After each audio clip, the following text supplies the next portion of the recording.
Welcome back to Happy Hour Econ, where a comedian and an economist walk into a bar. I'm Lou Perez, the comedian. I'm Phil Magnus, the economist. And today we have an explosive episode of Happy Hour Econ. Of course, we'll be discussing the cyclosporiasis outbreak that led to a massive recall on everybody's favorite iceberg lettuce, and it made for a really bad time for toilets around the country. Phil, were you one of the unlucky ones to bite into a tainted piece of iceberg lettuce? Well, I adamantly refuse to eat lettuce and most other vegetables, so I guess my dietary habits have made me immune from this one. What I found so funny about the iceberg lettuce in particular is that apparently iceberg lettuce has like zero nutritional value to it. Like there's nothing there. It's just like filler material that they put in there when they're selling you food, so you think you're getting more, but it's just basically useless to even have in there. I think now the reality of the risk of explosive diarrhea, the risk to reward, it's like, let's see, you're not getting any nutrition, and then also you could have just a terrible, terrible experience of life. You're going to have to start weighing those options. There's a chef named Chef Andrew Gruel, who I follow on social media, and he recommends, just in general, some life advice. He says, only eat salads from whole lettuce heads, not bagged and processed, ever. And that's due to the likelihood of contamination. And my wife, fortunately, grows lettuce on our property in our backyard. I didn't know about this. I didn't think there were any secrets between the two of us, but apparently she's been growing her own lettuce, and that's what my kids have been eating. So you got a doomsday lettuce supply in case whatever it hits the stores again. Yeah, and if it's ever, the end of the world and you have roving bands of cannibals coming around, they're going to be able to eat us with a side of lettuce. Yeah. Good for them. So apparently the contamination traced back to Mexico, and I can't help but think, like, between Mexican lettuce and Canada's wildfires, it seems like there's a coordinated attack on the U.S. right now. Well, it's the tariffs. They're both coordinating to come after us because Trump put tariffs on both countries. And I saw the wildfires up close and personal. I've been in Canada for the last week or so, and there's a haze around the sun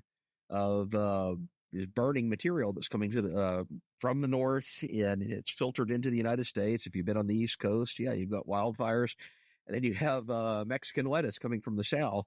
One of the interesting things I saw, there was a news story last week that the government of Mexico had warned tourists from Mexico into the United States not to eat the lettuce in the United States that they have apparently shipped us because it causes diarrhea. Wow. So there's all sorts of irony stacked in that one, across the borders, back and forth. But it's interesting times. Before we get into, sort of the economics of the explosive diarrhea outbreak, will this change diet habits in general? I mean, is this a win for carnivores? Or carnivores just pointing at this and saying, you see when you're not able to cook, you're not able to heat something? I've been telling those vegans for years, this lettuce stuff that they eat, well, as we established, it has no nutritional value, and then it has this substantial downside. So I do the cost benefit analysis here: no gain, high risk. That means don't eat lettuce. What is the economic hit for a recall? Because there's been recalls in the past, and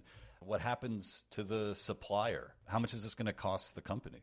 Right. So Taco Bell is in a really bad situation right now because of this. Now, you have to remember, the market incentives are not aligned for a company, a food provider, to intentionally sicken or poison their customer base. It's a sure way to lose your customer base. If you are giving them food that has now suddenly a reputation for causing dietary problems, or if you are, you go back to the historical examples like snake oil salesmen that were trying to sell medical tonics that were really just like arsenic and mercury and lead and all the stuff that's horrible for you. That doesn't really work when you're a nationwide chain and your product's reputation is tied into the value it provides.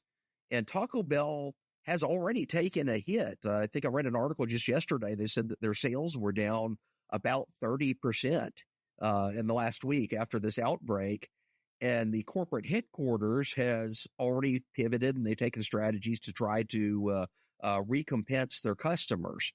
So not only have they pulled all the lettuce from the shelves and done the recall, They've admitted the problem. And it's kind of weird because it wasn't technically Taco Bell that tainted the lettuce. There are many other dietary issues you can get from eating Taco Bell, but this was not them. It was actually the supplier, is the farm that had the tainted lettuce, but they're stuck with the burden of it. So they pulled the lettuce off the shelves and they actually launched an advertising campaign for certain like lettuce-free burritos and lettuce-free tacos. And where I guess they mixed ground beef and more beans, more cheese, and other products in there, but intentionally trying to sidestep the lettuce problem. So they're signaling to their customers, we know about this. We know that there was a problem. We're doing something to fix it. Come back to Taco Bell. Now, I admit that in the past, I have enjoyed a good Taco Bell here and there. But when I lived in Los Angeles, one of the most surprising things that I found were that there were Taco Bell restaurants in Los Angeles, because we're talking about some of the best Mexican food in the world, and people were still choosing to go the Taco Bell route. So they took an initial hit, but I think that they're going to give that old Taco Bell try, and they're going to climb right out of it. It's a fairly resilient company, and a lot of the fast food chains are like this. And you know, there's an economic reason behind this. Yes, you can go to another city, another country, and it may be renowned for its Mexican food, or it may be renowned for its steak, or whatever it happens to be. But there's an information signal that's sent, and you can go almost anywhere in the world and you see a familiar fast food chain. It's not going to be great food, but it'll be consistent.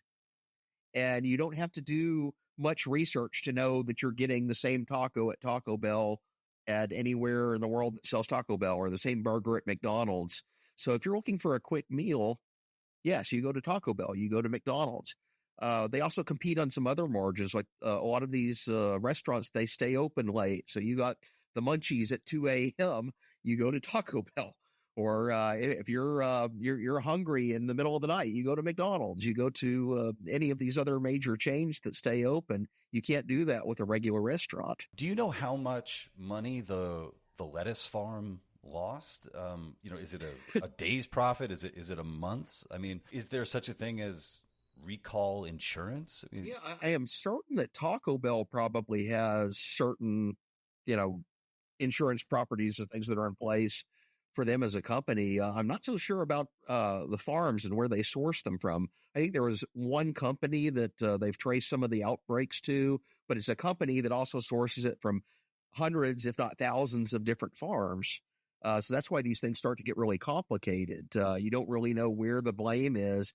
And, the better to be safe than sorry also means that all of the lettuce from that company now has to be recalled and destroyed, even though it might be like 25% of their farms are tainted. The other 75% is just like this filler that they were putting in tacos. In the past, there have been recalls that I guess I've been a part of, and you get that email or that letter in the mail, and you think, when did I use that product?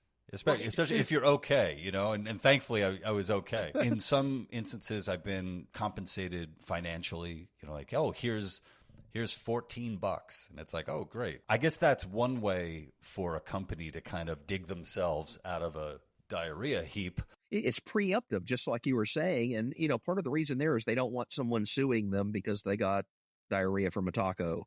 Or, if it's other products, that you don't want someone suing them because they got an electric shock from a defective cord. You see a lot of this in the automobile industry. We've all bought a car, and then, 5 years later, you get an emergency recall on this weird little thing. Like I got one on my truck a few months ago, and it was like, well, if you're in reverse on a hill in a snowstorm, the backup camera may fail. Therefore, your truck is recalled, and you need to go in and have this chip or something switched out to make it work again. And I'm like, well, that's not a very frequent occurrence that I'm trying to go in reverse in a snowstorm on a hill or something. But they're proactively trying to do that, because for the one person that is in that situation, the camera fails and then they're in a wreck, or they have an accident. Well, then it's a liability on the company. So actually, the market incentive is there for most of these companies to try to make amends, which is quite at odds with this narrative of evil capitalism trying to extort profits from masses of people by selling them defective products. Again, as I keep stressing, it's not in the interest of most companies to harm their customer base because that means the customer base finds out and leaves. I don't think it's possible to talk about this subject, especially when it comes to like foodborne illness, without bringing up the classic work of fiction. And I emphasize the word fiction. I'm talking about Upton Sinclair's The Jungle. Tell us a little bit about it. Yeah. So Upton Sinclair, let's say he was an out and out socialist.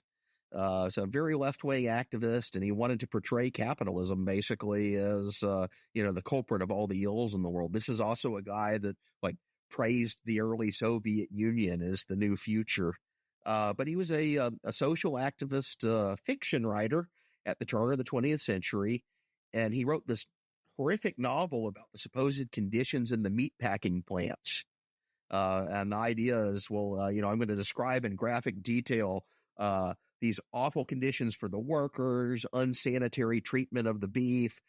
He also had some racism in there. Like one of the things they don't talk about in The Jungle is it has certain passages about how they don't want black people working in the meatpacking industry and stuff. So he's very much a product of that progressive era mentality where capitalism is the source of all problems in the world. And these evil companies are trying to screw their consumer base into buying defective products that are going to poison them or give them terrible nutrition, while also exploiting the workers in these horrific conditions where people are getting maimed and hurt on the meatpacking lines. And, you look at that point in history, yes, meatpacking was not a pretty industry, but you also start to see it's actually the market mechanisms that make the correction in there. This is the whole era when the Food and Drug Administration comes into existence. So the Pure Food and Drug Act is passed around the turn of the century. And most people that study this, they assume it's the government is coming to protect you from the corporations. If you dig into the research behind what caused the FDA to come into existence, or you dig into the research behind Upton Sinclair's argument here, this fictional story to try to prompt the FDA's existence, it is exactly that. It's a fictional story. The reality is behind the FDA, it was a case of private companies lobbying the federal government to establish regulatory burdens from above that would squeeze the little guys and benefit the large market controlling companies that had an in with a lobbyist that had a friend with a congressman, or in specifically the FDA's case, there were a lot of people that were politically connected and financially connected to the first commissioner, Harvey Washington Wiley. He's one of these bureaucrats. He was like the Anthony Fauci of the Food and Drug Administration in that era, this guy that had been there for decades upon decades, and he had political connections to almost everyone in Washington. And they found his papers and looked at it, and he's actually cutting deals to favorably regulate on behalf of his friends and penalize their competitors. So this thing that's supposed to be for the public good or for helping and protect society really is this corrupt agency that's working on behalf of private interests at the expense of market competition. We'll often hear about the horrors of industrial farming. Could an argument be made that we have industrial farming the way that it is today because of these regulations? Because the small producer cannot afford these weird regulatory compliance measures that are necessary to trade on the national or international market. And you find this a lot in food products. So some of these barriers to trade across borders, and this has gotten all tied up in the tariff debate and everything else. It's about food safety standards. Like Europe will have one standard that they'll impose on the U.S. The U.S. will have its own standard that it imposes on Europe. And it means even though the food is perfectly safe in both of those countries, or both of those regions, except for the lettuce, apparently, but even though the food by and large is perfectly safe, you cannot cross the borders with it because of this arcane regulatory compliance thing that was actually put into place to benefit some company that had a friend with a politician. If the FDA didn't exist, who in the market would trace the cause of these outbreaks back to the source? What recourse would customers have without the FDA? Well, this is the thing you have to remember. The consumer is sovereign, and private companies know this. Most private companies that are selling food on the market realize that, hey, if we lose our customer base because we become reputed and known as the Mexican restaurant that causes diarrhea, or the steak restaurant that has flies in its steak, or some other horrible thing that's coming about it, that destroys their customer base. And as we saw with Taco Bell, even if it's Taco Bell's source supplier that's the real culprit here, the customer base dropped off by 30% in a week. That's a pretty shocking hit. So the company has all sorts of incentives to get to the bottom of the problem and try to correct it themselves. Whether that's tracing their supplier and saying, hey, wait a minute, we're no longer going to source from this farm, or we're doing an internal investigation, a self-recall. You see it all the time in the private sector, self-recalls occurring without any regulatory instigator, and it's actually to try to preempt and beat the government regulators to the game. It's because they know they're going to lose their customer base if they don't take these measures first. The government is almost always like the latest and last actor to enter into the fray. They're late to the game. Something like the FDA will make a big splashy announcement. Hey, we're trying to trace the source of this problem. But it's like, okay, well, that would have been great to know 3 weeks ago when Taco Bell already started to take the steps necessary to correct. It's like local is better. You have a better understanding the closer you are to it. And I was in Las Vegas a couple weeks ago for Freedom Fest, and I met a guy there who got food poisoning at one of the restaurants. Right. And when he told me where he got the food poisoning, I said, I'm not eating there. There we go. Thankfully, he went before me, so I didn't have to. So I didn't have to find out. He was your canary in the coal mine for that restaurant. And I'll tell you what, I was more than happy for him to take the bullet on that one than for me to deal with it. So what happens if the FDA makes a bad call? Are they liable to the supplier? Almost never. And there's a long history of this sort of thing, even to the origins of the agency. One of the stories very early on after the FDA was created, is we're talking like 1910, 1912 or so, they briefly went after Coca-Cola. And they claimed that Coca-Cola was misrepresenting itself because Coca, being the name, has a common root with cocaine. And they had done tests on Coca-Cola, and they found there wasn't enough cocaine in the Coca-Cola to be able to label it that. and people were like, what? This is absolute nonsense. We like our Coca-Cola. This is our famous nationally circulating product that everyone loves and enjoys, and they kind of pushed back some of the FDA's power over that. But you have over 100 years of the FDA making mistakes, and they'll issue a market-wide edict, recall this, or you can't put this on the label because of some regulatory reason, and this sort of thing. It often has severe economic consequences. It means that, hey, if the FDA makes an error and you have to destroy millions of pounds of perfectly good beef because they erred and they're trying to be like this nationwide enforcer on it, well, who bears the burden of that cost? Is not the FDA issuing a refund check to everyone's beef that they ordered destroyed. Some of the worst images that I've seen have been, for example, people who have been trying to feed the homeless. And here come the agents, and they end up dumping like bleach on the food so that they will not be served. Well, the local food enforcement agent for the city decides, wait a minute, you're serving the homeless, but you're not an officially certified kitchen according to our health code. Therefore, you're not allowed to do this act of charity. And it is actually, frankly, kind of disgusting.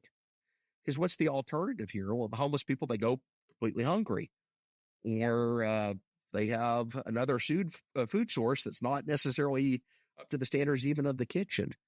And this is one of the interesting things. You travel in the developing world, there are charities giving out food to the homeless, and people are there in line to get this stuff.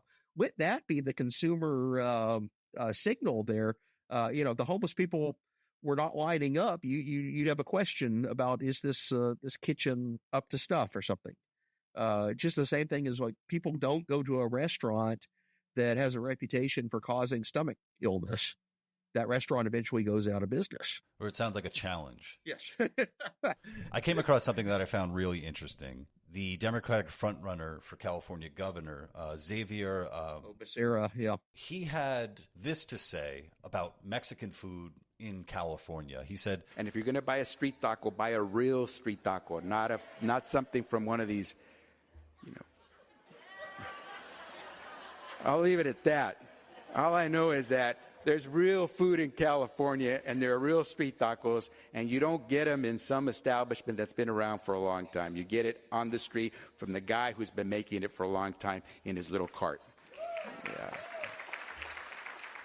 This has garnered a lot of fury in California. And the thing that gets me is when you talk about a nanny state, California just goes right to the top. Exactly. You could look at any product you have right now, and if there's a label about how dangerous it is, there's going to be a little part about how in California this thing will, has been known to cause cancer. Cause cancer. It's in every single thing. So you have this incredible nanny state, and now you have somebody running for governor who's saying, you know what, you should go and eat from the people that have no health qualifications whatsoever. Hilarious. I mean, beyond being a really stupid thing to say, because you want your brick and mortar restaurants to do well because they pay taxes, they provide, so much for the community, etc. But telling people, no, you should go to the guy who stole the shopping cart from Vaughn's and is now grilling, who knows what kind of meat on top of it. It was very funny.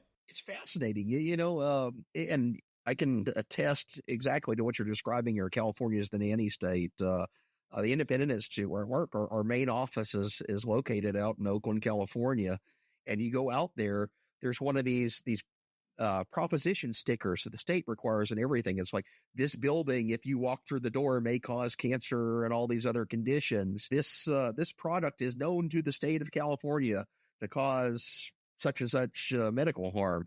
And it's on not just like food items or medicines or things like that. It's on some of the most absurd stuff. It's like, well, this light bulb is known to cause cancer or something, things like that, because it contains an electronic part that has a distant component that touched mercury or something.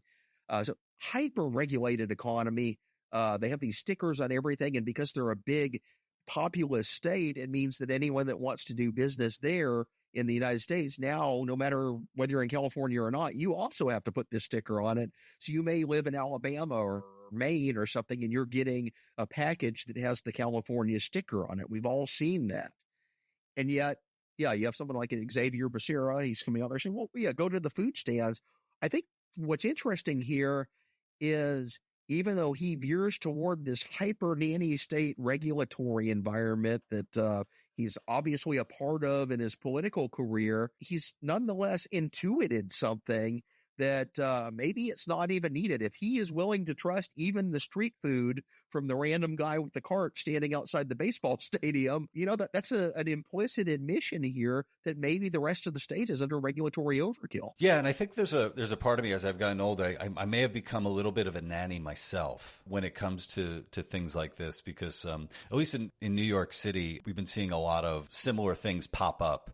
And the funny thing is, they're fairly new to New York City, but yet people are then defending them as if they've always been part of the city. And it's like, well, hold on a second. Let's admit some things here. Had a soda tax or something. Yeah, exactly. And it's like, no, you know what? Like it or not, the cartel that runs the hot dog stands, they've had an iron grip on those hot dog stands. So it's been very tough to open up a stand, if you will. So there's this thing of like the new being treated as if it's always been that way.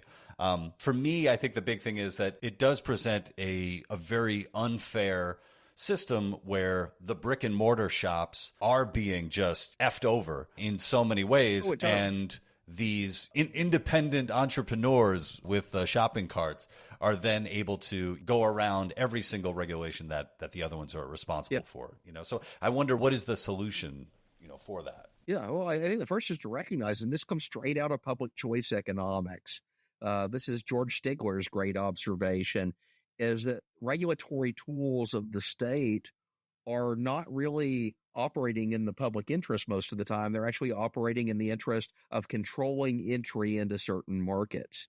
And if you have a politically powerful firm or a group of firms, the hot dog stand cartel you mentioned in New York City, their interest in regulation is to keep that regulation in place, not because it's helping their consumers, but because it's keeping other people out of the hot dog stand industry. It's creating a burden, an obstacle for them to enter into competition. And, Stigler and some of the other public choice theorists will point this out. You see this pattern all over the place if you start looking for it in almost every other aspect of regulation. It comes about under the ostensible name of we're helping the public, but the reality is we're putting a license fee in place to keep hairdressers from competing against the barbershop cartel, or we're putting in food safety regulations to stop the hot dog stands from facing competition, or new restaurants from opening. We're creating high startup cost if you want to enter into that marketplace.